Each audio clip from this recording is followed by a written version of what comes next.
오, 네, 말씀 사도행전 1장 11절 한 절 말씀입니다.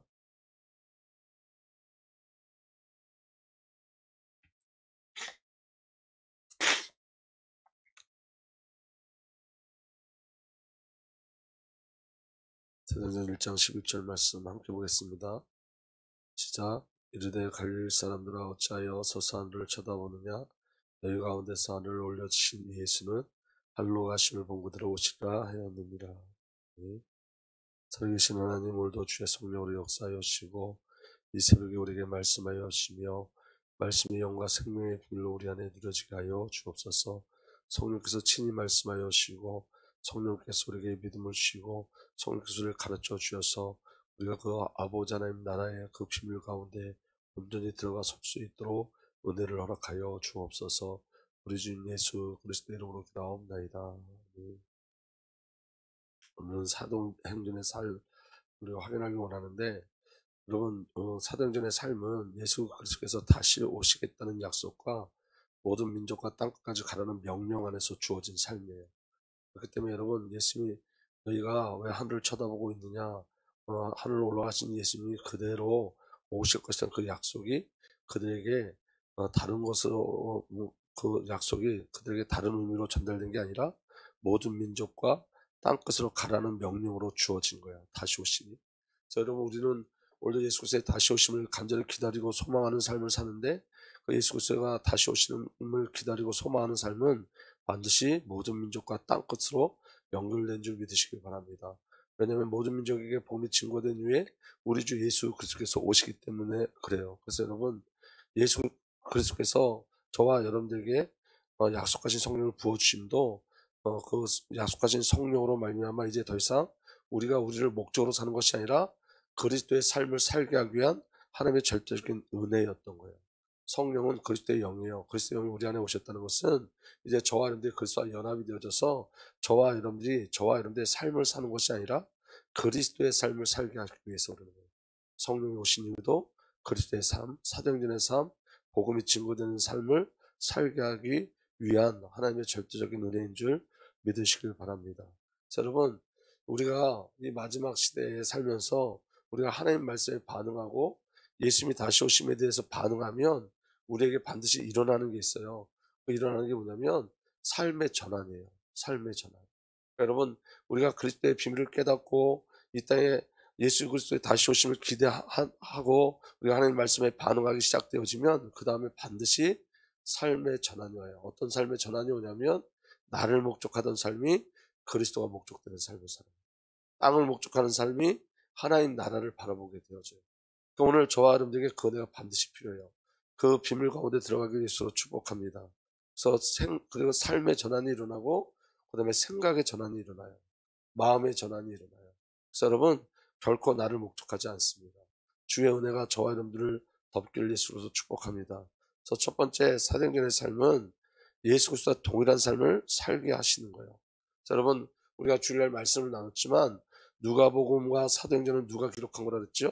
누가가 기록했어요.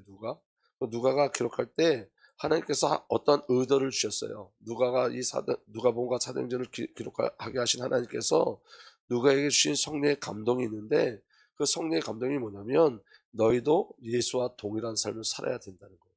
그래서 누가복음의 사건과 사도행전의 사건이 겹쳐지는 건 뭐냐면 그 누가복음에 기록된 그 그리스도의 모든 비밀들이 동일하게 이제 그 그리스도의 영을 받은 성령을 받은 그 모든 그리스도의 제자들로 말미암아 그리스도의 삶을 살게 하게 하시겠다는 의지를 보여주신 거예요. 그러니까 여러분, 사도행전은 다른 이야기가 아니라 그리스도의 연속된 사역이에요. 예수 그리스도의 멈추지 않는 사역. 예수 그리스도의 사역의 영원한 그 구원의 사역을 이야기하는 거예요. 근데 그 구원의 사역이 누굴 통해서 이제 나타나죠? 그의 백성들 통해서 나타나는 거예요. 그 비밀이 오늘 저와 여러분들에게 누려지길 바랍니다.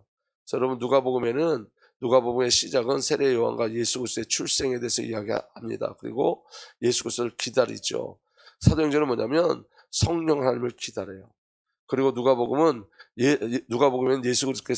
예수 그리스도께 성령이 임했어요. 사도행전은 오순절 날에 제자들에게 성령이 임하셨어요. 이 말이 뭐죠?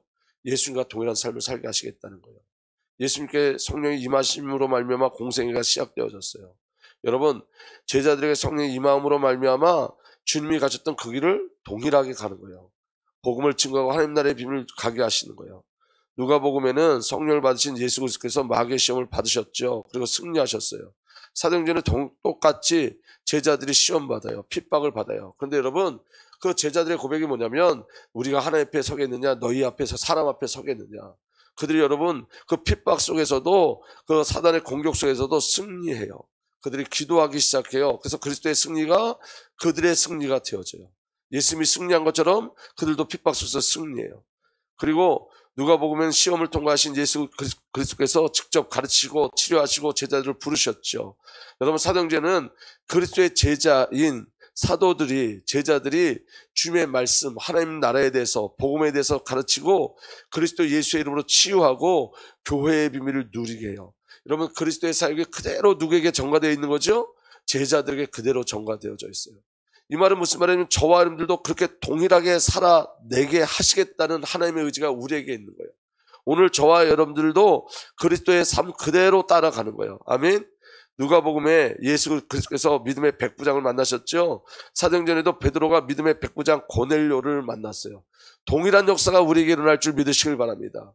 성령으로 충만하고 성령 받은 저와 여러분들에게, 저와 여러분들이 시험에서 이기게 하시고 시험을 통과하게 하시고 예수 그리스도께서 복음을 가르치고 하나님 나라를 가르치신 것처럼 저와 여러분들 중에서 하나님 나라와 복음을 증거하고 선포케 하시고 교회의 비밀을 누리게 하시고 예수님이 믿음의 백부장을 만난 것처럼 여러분 사도행전에 그 베드로가 믿음의 백부장 고넬료를 만난 것처럼 오늘도 저와 여러분들에게 이 생명의 비밀을 나눌 자들을 만나게 하실 줄 믿으시길 바랍니다. 그리고 누가복음엔 예수님께서 예루살렘을 향해서 올라가셨어요. 사도행전에서 사도 바울도 예루살렘을 향해 올라갔어요. 그곳에 가면 뭐가 있죠? 핍박이 준비되어 있어요. 알고 갔어요, 여러분. 여러분, 제자들은 그 예루살렘에 분명한 핍박, 사도 바울은 예루살렘에 올라가면 분명한 핍박이 있을 거라고 알고도 올라갔어요. 많은 선지자들이 알려줬어요. 예언자들이 알려줬어요. 그럼에도 불구하고 사도 바울은 예수님처럼 예루살렘을 향해서 걷고 또 걸어갔어요. 여러분, 오늘 저와 여러분들에게도 동일한 은혜가 있는 거예요. 여러분, 저와 여러분들에게 핍박이 있을지라도 저와 여러분들은 그 핍박의 장소를 거부하지 않고 가는 거예요. 여러분, 열방에 가면 분명히 핍박이 있습니다. 아니, 열방뿐만이 아니라 지금 우리나라에도 복음을 증거하러 가는 곳에는 여러분 핍박이 있습니다. 그렇죠. 여러분, 그 핍박이 있음에도 달려가는 거예요. 그게 왜냐하면 예수 그리스도의 삶이고 예수 그리스도의 삶의 결국이었고 결론이었기 때문에 그래요. 누가복음에는 예수님께서 종교 지도자들에게 체포되었죠. 사도 바울도 예루살렘에서 종교 지도자들에게 체포되었습니다. 예수님도 로마 총독 빌라도에게 넘겨졌지만 사도 바울도 총독 벨릭스에게 넘겨졌어요. 동일하다는 거예요. 동일한 삶을 살게 하시겠다는 거예요. 그게 영광이었다는 거예요. 아멘. 그래서 사도 바울의 모든 삶은 그리스도의 삶을 그대로 따라가는 삶이었고 겹쳐진 삶이었고 동일한 삶이었어요. 그게 사도 바울에게 주어진 영광이었고 그게 성도에게 주어진 영광인 줄 믿으시길 바랍니다. 누가복음에는 예수 그리스도께서 십자가에서 죽으셨고 부활하셨어요. 사도행전은 부활하시고 승천하신 예수 그리스도께서 성령으로 그의 제자들에게 오셔서 그리스도와 똑같은 삶을 살게 하시는 거예요. 그러니까 여러분, 오늘 저와 여러분들이 기도하고 저와 여러분들이 간구해야 될 게 뭐죠? 주님의 삶을 살게 하여 주옵소서. 주님, 성령으로 우리에게 오십시오. 성령으로 나를 채우십시오. 그래서 주님과 동일한 삶을 살게 하여 주십시오. 이게 사도 바울의 이야기가 아니라 제자들의 이야기가 아니라 나의 이야기가 되게 하여 주십시오.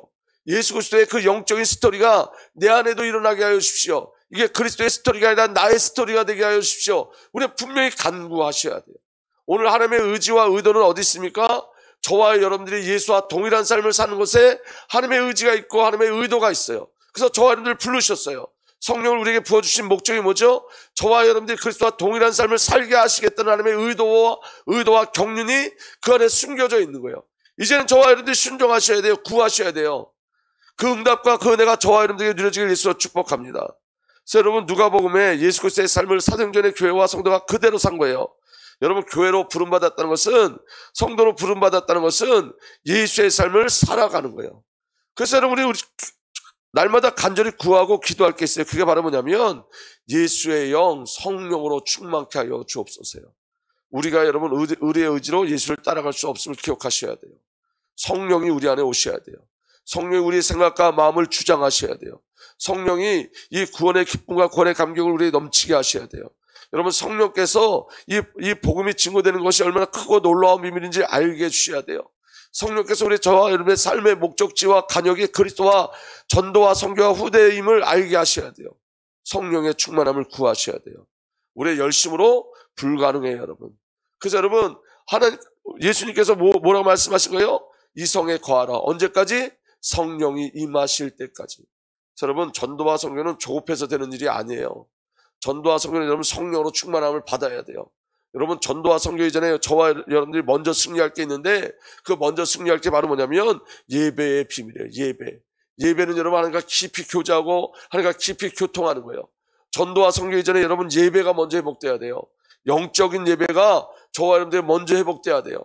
우리가 예배를 통해서 하나님을 만나고 체험하고 경험하고 하나님의 사랑을 더 알고 하나님의 사랑을 더 깊이 알고, 그래서 우리의 소망이 하나님을 더 많이 사랑하기를 소망하게 되고 예수님을 더 많이 사랑하기를 소망하게 되어지고, 그리고 그 예배를 통해서 기도의 능력과 기도의 비밀을 깨달아가야 돼요. 그래서 이제 더 이상 나로 사는 것이 아니라 기도의 힘으로 살아야 돼요. 기도가, 여러분, 믿음의 기도가 모든 사건을 돌파하고 모든 문제를 돌파하고 모든 장애물을 돌파할 줄 믿으시길 바랍니다. 그래서 여러분, 예배 속에서 이 비밀을 누리는 거예요. 기도 속에서 이 비밀을 누리는 거예요. 그리고 이 비밀 속에 저와 여러분들이 반드시 회복될 게 바로 뭐냐면 찬양의 역사예요. 찬양의 역사. 하나님이 우리가 찬양을 원하십니다. 우리의 모든 삶이 하나님을 찬양하기를 원하십니다. 우리가 노래로서만 찬양하는 것이 아니라 우리의 모든 삶이 찬양이 되길 원하십니다. 그래서 여러분, 에베소 1장에 보면 하나님의 의도가 분명한데 그 의도가 뭐죠? 우리가 주 성삼위 하나님을 찬양할 수밖에 없었습니다로 이끌어가기를 원하신다는 거예요. 찬양할 수밖에 없었습니다. 그리고 그 비밀이 저와 여러분들을 전도의 현장으로, 선교의 현장으로 이끌어가는 거예요. 여러분, 선교사님들 중에 그 선교 현장에 갔는데 영적으로 다운되는 분들이 많이 있대요. 그 영적으로 다운되는 이유가 뭐냐면, 여러분, 우리가 말씀을 계속 전하잖아요. 근데 말씀을 계속 전하는데 말씀을 듣지 않으면 다운돼요. 그래서 선교사님들이 하나님과의 깊은 관계를 놓쳐버리면 선교가 너무 급한 일이기 때문에 전도와 선교에 너무 열중하다 보니까 뭘 잃어버렸냐? 관계를 또 잃어버렸어요. 그래서 제가 이번에 어떤 목사님을 통해서 들었는데, 우리 이 단체에서 선교를 너무 잘하는 선교사님이 어느 날 갑자기 우울증이 와가지고 귀국했대요. 근데 예수를 믿는 사람이 어떻게 우울증이 올 수 있느냐? 아니에요, 여러분. 그럴 수 있다고 생각해요. 여러분, 예수를 놓치면 그래요. 예배를 놓치면 그래요. 기도를 놓치면 그래요. 찬양을 놓치면 그렇게 되어져요. 그래서 여러분, 전도와 선교가 너무 중요하지만 그보다 더 중요한 건 하나님과의 관계를 깊이 누리는 거예요. 목적이 여러분 그리스도예요. 여러분, 그리스도 예수 안에 있는 거예요. 그리스도 예수 안에. 그 비밀이 저와 여러분들에게 누려지길 예수로 축복합니다. 그래서 여러분, 이 마지막 시대에 성대가 일어날 일에 대해서 주님 말씀하셨어요. 요한복음 15장 18절에서 19절 보면, 세상이 너를 미워하거든 세상이 너희보다 먼저 나를 미워하였던 것을 알아라.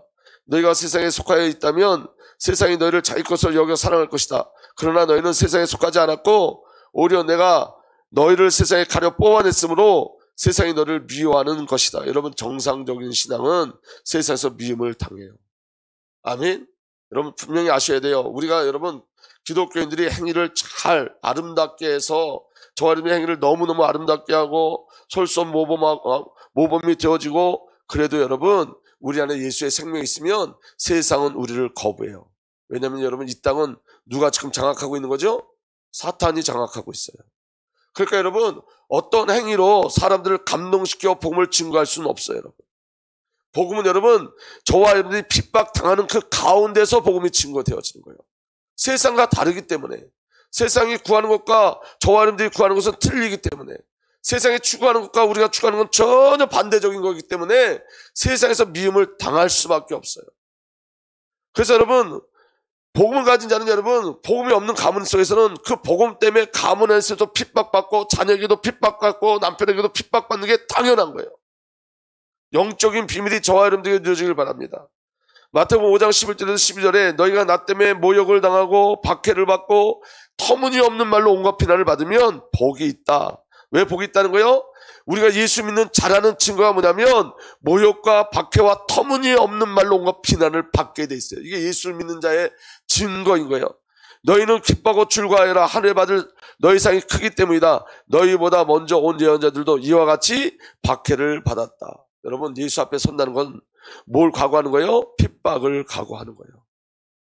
믿어지는 은혜가 일어나길 바랍니다. 마태복음 24장 9절에 그때 사람들이 너희를 환난에 넘겨줄 것이며 너희를 죽일 것이다. 또 너희는 내 이름 때문에 모든 민족에게 미움을 받을 것이다. 마태복음 10장 21절에서 22절에 형제가 형제를 죽음에 넘겨주고 아버지가 자식을 또한 그렇게 하고 자식이 부모를 거슬러 일어나서 부모를 죽일 것이다. 너희는 내 이름 때문에 모든 사람에게 미움을 받을 것이다. 그러나 끝까지 견디는 사람은 구원을 얻을 것이다. 누가복음 21장 16절 18절에 너희 부모와 형제와 친척과 친구들까지도 너희를 잡아 넘겨서 더러는 죽이기까지 할 것이다. 그리고 너희는 나 때문에 모든 사람에게 미움을 받을 것이다. 미움을 받겠지만 머리카락 하나도 잃지 않을 것이다. 여러분, 여기 말이 안 되는 구절이에요. 왜 말이 안 되냐면 처음에 이렇게 시작해요. 너희 부모와 형제와 친척과 친구들까지 너희를 잡아 넘겨 더러는 죽이기까지 할 것이다. 죽인다고 말씀하셨어요. 근데 그 다음에 18절에는 머리카락 하나도 잃지 않을 것이다. 죽는데 어떻게 머리카락 하나 잃지 않겠어요? 여러분, 죽음이 올지라도 저와 여러분들의 구원은 손상되지 않아요. 우리의 믿음은 손상되지 않는다는 거예요. 어떤 상황에서 죽음의 위기 속에서도 저와 여러분들의 믿음은 손상되지 않고 구원도 손상되지 않아요. 아멘. 그리고 참고 견디면 생명을 얻을 것이다. 생명을 가진 자만 승리하는 거예요. 믿어지길 예수로 축복합니다. 내게 요한복음 16장 1절에 4절 보면 내가 너에게 이 말을 한 것은 너희를 넘어지지 않게 하는 것이다. 사람들이 너희를 해당해서 내쫓을 것이다. 그리고 너희를 죽이는 사람마다 자기네가 하는 그런 일이 하나님을 섬기는 일이라고 생각할 때가 올 것이다. 그들은 아버지도 나도 알지 못하므로 그런 일을 할 것이다. 내가 너에게 이 말을 하여 들은 것은 그들이 그런 일들을 행할 때가 올 때에 너희로 하여금 내가 너에게 말한 사실을 다시 생각나게 하려는 것이다. 여러분, 핍박은 멀리 있는 곳에 있지 않아요. 오늘 저와 여러분들이 복음의 비밀을 가지고 이 복음이 목적되어지면 저와 여러분들 삶 속에서 동일한 핍박이 오게 돼 있어요. 그거 이상하게 여기지 말라는 거예요. 그게 정상적인 거라는 거예요. 여러분, 지금 유대인들은 어느 정도로 핍박받고 있냐면 이슬람에서도 여러분 예수를 믿는 사람 죽이잖아요. 유대 땅에 여러분 유대인 그리스도인들은 지금도 폭탄들에 시달리고 있고 지금도 여러분 수많은 사람들이 끌려가서 죽임을 당하고 있어요. 근데 여러분 그 일을 다 눈 감고 있어요. 이스라엘 땅에서 지금 일어나는 일들이에요. 근데 여러분 지금 30명이었던 인원들이 지금 300만이 됐어요. 300만. 어떻게 그렇게 되었느냐? 여러분 한번 가서 물어봤대요. 어떻게 당신들이 예수를 믿게 됐냐고, 성경을 읽었냐고. 그런데 여러분 그중에 대답하는 사람 중에 이렇게 많은 사람이 많았다는 거예요. 어느 날 예수님이 직접 찾아오셨다. 근데 여러분 그 일이 지금 여러분 이슬람권에서 동일한 일이 일어나고 있잖아요. 유대인이나 이스라엘이나 똑같이 그리스도가 필요한 자들이에요. 여러분 유대인들 중에서도 여러분 그 가족 중에 누가 예수 믿으면 총으로 쏴 죽인대요. 그 형제를 시켜서 죽이라고 그러는데 정통 유대인들은 그 형제들을 죽이라고 그러는데요. 그러니까 예수를 믿는 사람들은 보니까 제가 영상을 보니까 그 예수를 믿는 사람들 사진 찍어가지고 슈퍼마켓에 붙이고 여러분 사람 다니는데 다 붙여놔요. 그래서 그 사람에게는 물건도 팔지 않아요. 거래를 할 수가 없어요. 요한계시록에 나온 것처럼 거래를 하지 못해요. 지금 이스라엘 땅에서 일어나는 일들이에요. 전단지를 돌려요. 예수 믿는 사람 얼굴을 다 찍어서 전단지를 돌려서 아무것도 하지 못하게 해요. 그래서 거기 다녀온 분이 이렇게 얘기해요. 이스라엘로 갈 때는 물품도 많이 가져가라고. 왜냐하면 그들은 전부 다 가난하게 살고 있대요. 왜? 직장생활을 아예 하지 못하니까. 근데 그들이 지금 춤추고 노래하며 주님을 기다리고 있어요. 여러분 예수를 믿는다는 것은 여러분 핍박을 각오하는 겁니다. 그 응답과 은혜가 저와 여러분들에게 누려지길 바랍니다. 그래서 예수 그리스도의 명령은 뭐냐면 보세요. 몸은 죽일지라도 영혼은 죽이지 못하는 일을 두려워하지 말고 영혼도 몸도 둘 다 지옥에 던져 멸망시킬 수 있는 분을 두려워하여라. 참새 2마리가 한 양에 팔리지 않느냐. 그러나 그 가운데 하나라도 너희 아버지께서 허락하지 않으시면 땅에 떨어지지 않을 것이다. 아버지께서는 너희 머리카락까지 다 세워놓고 계신다. 그러니 두려워하지 말아라. 너희는 참새보다 더 귀하다. 여러분 믿어지는 은혜가 일어나길 바랍니다. 우린 여러분 하나님만 의뢰하고 의지하고 가는 거예요. 아멘. 세상을 두려워하지 않습니다. 마태복음 16장 24절 25절 이 안에 굉장히 중요한 비밀이 있어요. 그때 예수께서 제자들에게 말씀하셨다. 누구든지 나를 따라오려거든 자기를 부인하고 제 십자가를 지고 나를 따라오노라. 누구든지 자기 목숨을 구하고자 하는 사람은 잃을 것이요 나 때문에 자기 목숨을 잃은 사람은 찾을 것이다. 그럼 제가 어느 날 새벽에 기도하는데 하나님 저한테 뭐라고 말씀하시냐면 너는 네 설교 매일 하지. 누군지 나를 따라오려거든 자기를 부인하고 제 십자가를 지고 나를 따라오노라 수십 번 수백 번 설교했는데 너는 왜 너를 부인하지 않고 왜 너는 내 십자가를 지고 따라가지 않냐 저한테 그렇게 말씀하시더라고요. 설교는 하는데 너는 왜 너 자신을 부인하지 않냐. 너는 말씀을 전하는데 왜 제 십자가를 지고 가지 않냐. 그러니까 여러분 이런 거죠. 아주 못된 목사의 모습인데 성도들은 자기를 부인하고 자기 십자가를 따라오라고 그러면서 그렇게 성도들에게 얘기하면서 자기 자신은 그렇게 가지 못하고 있는 거예요. 그러면 진짜 승리는 어디냐면 자기를 부인할 때 진짜 승리가 와요. 자기 십자가를 질 때만 진짜 승리가 와요. 여러분 자기를 부인하는 것 앞에는 사단이 맥을 못 쳐요. 저와 여러분들의 십자가를 우리가 지고 따라갈 때 죄가 맥을 못 쳐요. 그래서 여러분 아는 얘기가 되면 안 돼요. 이 말씀이 아는 얘기가 되면 안 돼요. 이 말씀 가지고 영적 싸움을 해야 돼요. 내가 부인되는 자리까지 가는 영적 싸움을 하셔야 돼요. 내가 내 십자가를 지고 하는 그 영적 싸움 하는 데까지 가셔야 돼요. 그래서 요한복음 12장 24절에서 25절 이렇게 되어 있습니다. 내가 진정으로 너에게 말한다. 밀알 하나가 땅에 떨어져 죽지 않으면 하나를 그대로 있고 죽으면 열매를 많이 맺는다. 하나님 우리를 죽여서 열매를 맺기를 원하시는데 우리는 계속 살려고 그래요. 계속 나로 살려고 그래요. 여러분 우리가 죽으면 우리 자아가 죽으면 우리 자신이 부인되면 우리가 우리 십자가를 지고 가면 그때 열매가 나타나기 시작해요. 여러분 제게 하나님 주신 은혜는 뭐냐면 지금 계속 제게 말씀하시는 건 뭐냐면 제가 죽으면 제 자아가 부인되면 제가 자기 부인을 하고 제 십자가를 지고 주님 따라가면 우리 교회는 열매가 나타나기 시작해요. 하나님 그렇게 약속하셨어요. 여러분들이 죽으면 여러분 가정에 열매가 나타나요. 여러분들이 죽으면 여러분 그리스도와 함께 죽으면 여러분 교회에 열매가 나타나요. 여러분들 사는 모든 곳에 열매가 나타나기 시작해요. 왜 열매가 나타나지 않냐면 우리가 아직 죽고 썩지 않고 생생하기 때문에 그래요. 우리 옛사람이 생생하기 때문에 그래요. 그래서 그거하셔야 돼요. 자기 목숨을 사랑하는 사람은 잃을 것이요 이 세상에서 자기 목숨을 미워하는 사람은 영생에도 그 목숨을 보존할 것이다. 아멘. 그래서 가장 큰 승리는 자기 부인의 사건이에요. 그래서 여러분 요한계시록 12장 11절에 승리한 자들 이렇게 얘기합니다. 우리의 동료들은 어린 양의 흘린 피와 자기들이 증언한 말씀을 힘입어 그 악마를 이겨냈다. 그들은 죽기까지 목숨을 아끼지 않았다. 어떻게 그들이 죽기까지 목숨을 아끼지 않을 수 있을까요?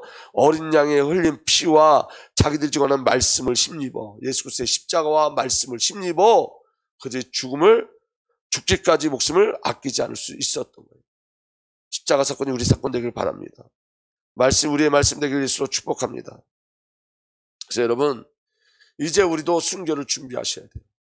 이 마지막 때 우리나라는 아무런 핍박이 없는데 아니에요. 여러분 순교의 영성으로 무장하셔야 돼요. 그 비밀이 저와 여러분들에게 누려지길 예수로 축복합니다. 헬렌 선교사의 고백이에요. 영국 선교사이자 의사였던 헬렌 로제비아 선교사가 아프리카의 자이레에서 사역할 때 자이레 혁명이 일어났어요. 그 여의사는 혁명군에 끌려가서 모진 고문을 당했습니다. 헬렌 선교사는 너무 고통스러워서 그 고문 속에서 하나님은 나를 떠났나 보다 하고 생각을 했습니다. 그런데 어느 날 마음속에 분명한 깨달음이 오기를 헬렌 너는 분명 21년 전 하나님의 복음을 전하는 특권을 달라고 하나님께 기도하지 않았니? 바로 이것이 특권이야. 여러분 우리가 그 기도 하잖아요. 주님 앞에 쓰임받고 사용되게 해달라고. 근데 여러분 우리가 주님 앞에 쓰임받고 사용되게 해달라고 기도하면서 우리 안에 고난이 오면 우리도 이 헬렌 로제비아 선교사님처럼 하나님이 나를 떠났나 이렇게 생각할 때가 너무너무 많지. 근데 여러분 그게 응답이었다는 거예요. 그게 특권의 시작이었다는 거예요. 아멘. 그래서 여러분 바로 이것이 헬렌 너는 분명히 21년 전에 하나님의 복음을 전하는 특권을 달라고 하나님께 기도하지 않았니? 바로 이것이 그 특권이야. 이 고난은 내 고난이 아니야. 바로 예수 그리스도의 고난이야. 예수님은 잠시 내 목숨을 빌리시는 것뿐이야. 내가 여기서 죽는다면 그것은 예수님의 죽음이야. 우리의 순교는 예수 그리스도의 죽음과 연결되어져 있는 거예요. 우리는 예수와 동일한 삶을 사는 거예요, 여러분. 너는 그 죽음에 동참하는 영광스러운 특권을 얻은 거예요. 여러분, 우리 안에 여러분 환난, 고난, 여러 가지 시험, 시련이 올지라도 그게 그의 죽음에 동참하는 영광스러운 특권임을 기억하시길 바랍니다. 어제 제가 말씀드렸잖아요. 나로 인한 불신앙 때문에 오는 그런 고난조차도 하나님은 합력하여 선을 이루세요. 그 죽음의 그 영광의 특권에 이끌어가는 절대적인 은혜예요. 아멘. 그리고 이렇게 그의 일기에 이어진다. 예수님은 그 고통을 멈추게 하지 않으셨다.